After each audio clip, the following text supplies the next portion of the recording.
peut apporter beaucoup de choses dans la transformation digitale du Sénégal, dans la mesure où on a cette expérience que nous avons capitalisée. Et ce qu'on a capitalisé, c'est beaucoup de références. Et beaucoup de références dans plusieurs domaines différents. Raison pour laquelle aujourd'hui, quand l'État du Sénégal veut aller vers la digitalisation ou les autres États, on peut mettre notre expertise en avant parce qu'on a l'expertise de développer des projets de grande envergure. Par exemple, le port autonome de Dakar, c'est nous qui avons mis en place la modernisation des métiers portières.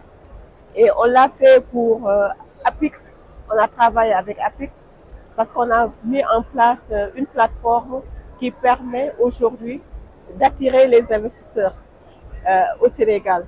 Et on a dématérialisé complètement en intégrant la signature électronique, qui est une bonne nouvelle, dans les plateformes que nous développons de plus en plus. Et pour ARCOP, pour la commande publique, nous avons toujours travaillé dans la mise en œuvre de systèmes de gestion des marchés publics. Par exemple, je donne un exemple au niveau des systèmes de gestion des marchés publics. Nous l'avons déjà mis en place au Sénégal et dans les autres pays de l'UEMOA et même au sein de la commission de l'UEMOA. Et ça depuis 2009.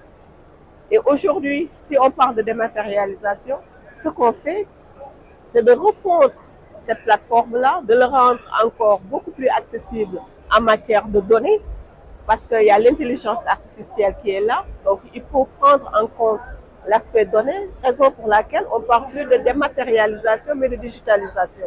Et on intègre en plus la signature électronique.